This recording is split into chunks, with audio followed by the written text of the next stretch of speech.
এই দেখুন পরোটাটা দেখতে কতটা সুন্দর লাগছে।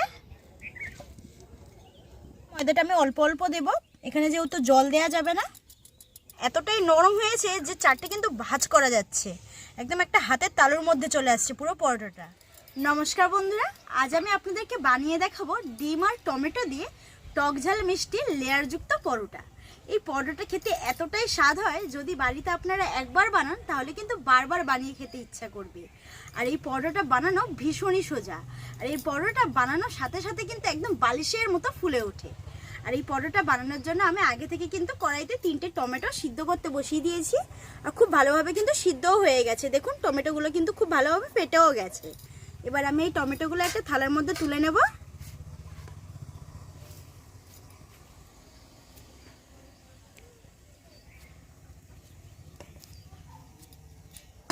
এখন এই সিদ্ধ করে রাখা টমেটো থেকে খোসাগুলোকে আমি আলাদা করে নেব। এইভাবে টানলেই কিন্তু খুব সহজভাবে খোসাগুলো আলাদা হয়ে যাবে।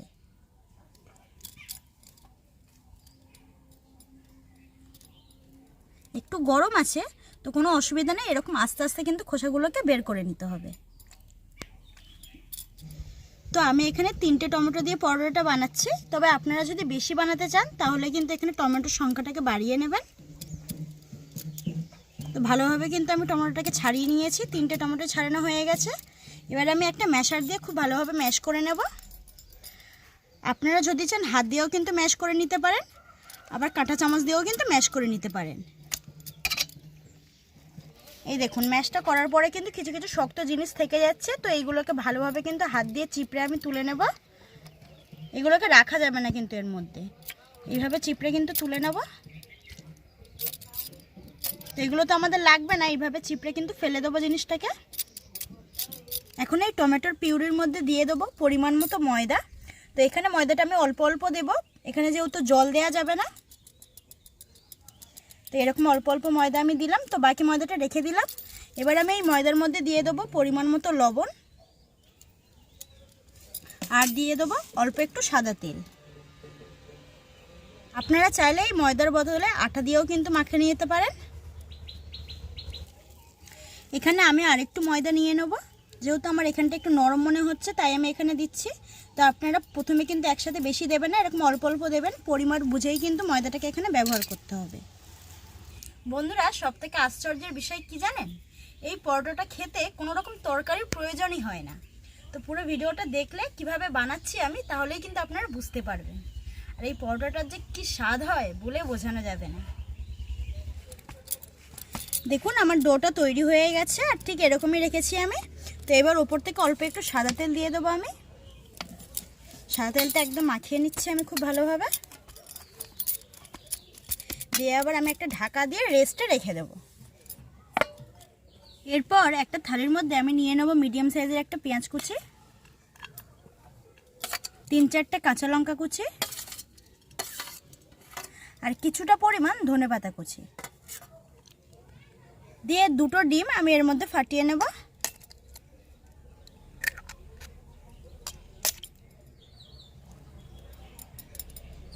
দিয়ে দেবো পরিমাণ মতো লবণ।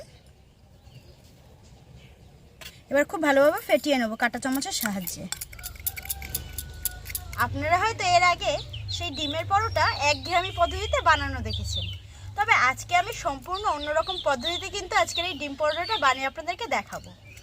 তো পুরো ভিডিওটা স্কিপ না করে দেখতে থাকুন। তো এখানে তো ডিমটাকে আমি খুব ভালোভাবে ফেটিয়ে নিয়েছি, তো এখন এই ডিমটাকে আমি সাইডে রেখে দেবো, দিয়ে ময়দার ডোটাকে আমি যে রেস্টে রেখেছিলাম সেই ময়দার ডোটাকে আরেকবার একটু মেখে নেব। দেখুন রেস্টে রাখার কারণে কিন্তু অনেকটা নরম হয়ে গেছে, তো আরও একবার আমি একটু ভালোভাবে মেখে নেব। এবার লেচি কেটে নেব,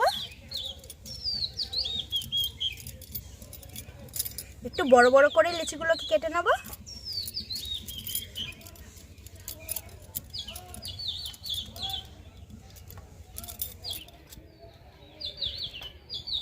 দিয়ে বেলার জন্য আমি একটা চাকতি বেলুন নিয়ে নিলাম। এবার এই চাকতির ওপর আমি একটু ময়দা ছড়িয়ে নেব। এবার একটা লেচি নিয়ে নিচ্ছি, নিয়ে একটু বড় করে বেলে নেব।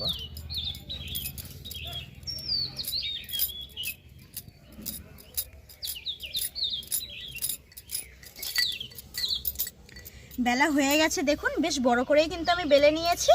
তো এবার আমি এর উপরে কিন্তু একটু তেল লাগিয়ে নেব। এভাবে একটু তেল ব্রাশ করে নিচ্ছি।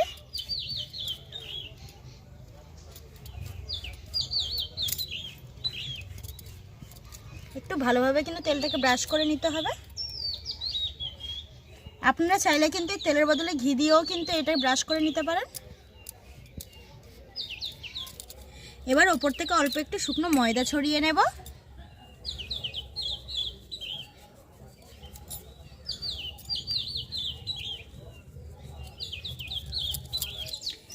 ছড়িয়ে নিলাম। এবার আমি এদিক থেকে মুড়ে নেব একটু। তো এর উপরে আবারও কিন্তু আমি তেল ব্রাশ করে নেব।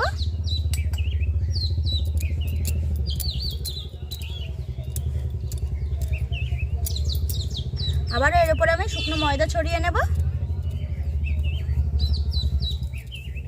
তো এই সাইডটা কিন্তু আবারও আমি মুড়ে নেব।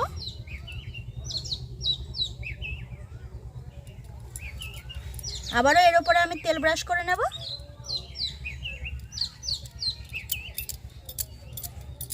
ঠিক একইভাবে আবার একটু অল্প ময়দা ছড়িয়ে নেব।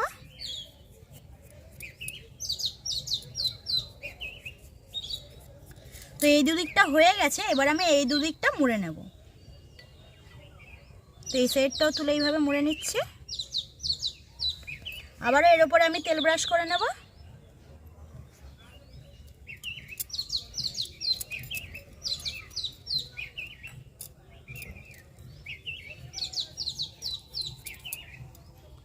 এই প্রসেসিংটা কিন্তু এরকম একই থাকবে, তবে ভাঁজটা প্রথমে দুদিকে করতে হবে, তারপরে আর দুদিকে করে নিতে হবে। তো আরও একটা দিক আমি এইভাবে মুড়ে নেব।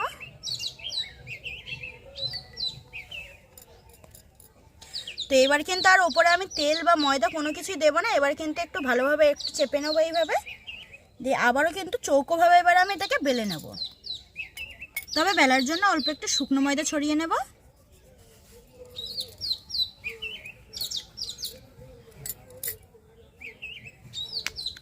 এটা কিন্তু বেশি প্রেস দিয়ে বেলা যাবে না, তাহলে লেয়ারটা কিন্তু একদম চেপে যাবে, বোঝাই যাবে না লেয়ারটা পরে। তো একদম কিন্তু হালকা হাতে এটাকে বেলে নিতে হবে।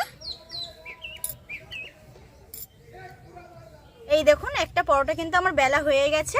আর কত সুন্দর দেখতে লাগছে। বিশেষ করে দেখুন এই কালারটা এত সুন্দর লাগছে। কালারটা টমেটোটা দিয়ে ময়দাটা মাখানোর জন্য কিন্তু কালারটা এত সুন্দর এসছে। তো এইভাবে কিন্তু বাকি পরোটাগুলো আমি বেলে নেব।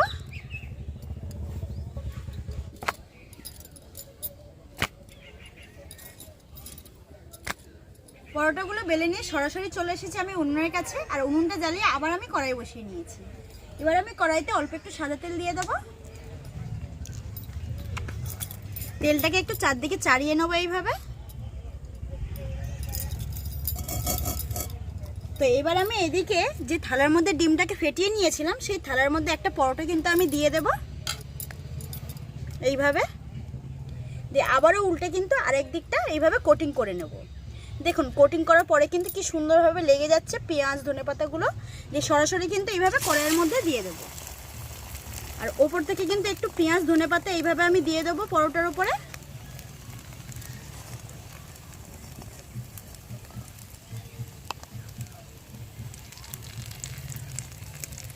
হালকা আছে কিন্তু এগুলোকে আমি ভেজে নেব।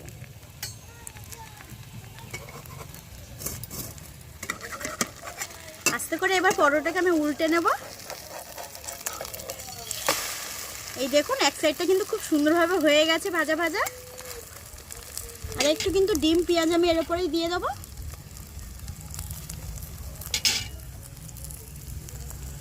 একদম কিন্তু অন্যরকম পদ্ধতিতে কিন্তু আজকে আমি ডিম পরোটা আপনাদের বানিয়ে দেখাচ্ছি। আর আপনাদের কেমন লাগছে সেটা কিন্তু অবশ্যই কমেন্টে আমাকে জানাবেন। কমেন্টে জানাতে কিন্তু একদম ভুলবেন না। আর বানানো কতটা সোজা সেটা তো আপনারা দেখতেই পেলেন। কোনো রকম ঝামেলাই কিন্তু নেই।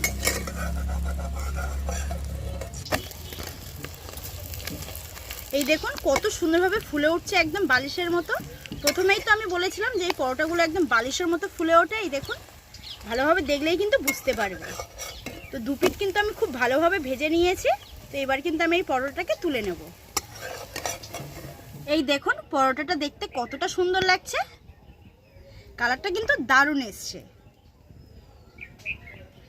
তো এবার আমি একটা প্লেটের মধ্যে রেখে দেবো।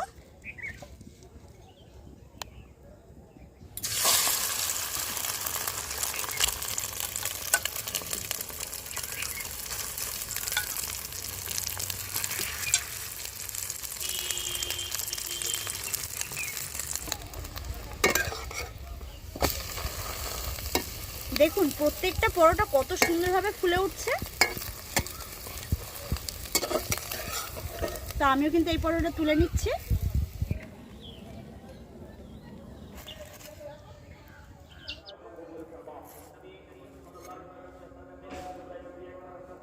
বন্ধুরা পরোটাগুলো কিন্তু আমার সব ভাজা হয়ে গেছে।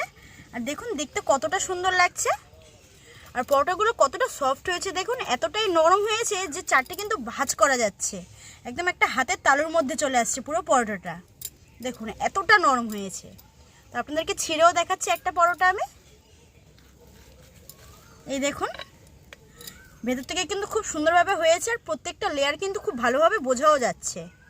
দেখুন লেয়ারটা কিন্তু খুব ভালোভাবে বোঝা যাচ্ছে। পরোটাটাকে আমি একটু রোল করে নিলাম, একদম নরম যেহেতু।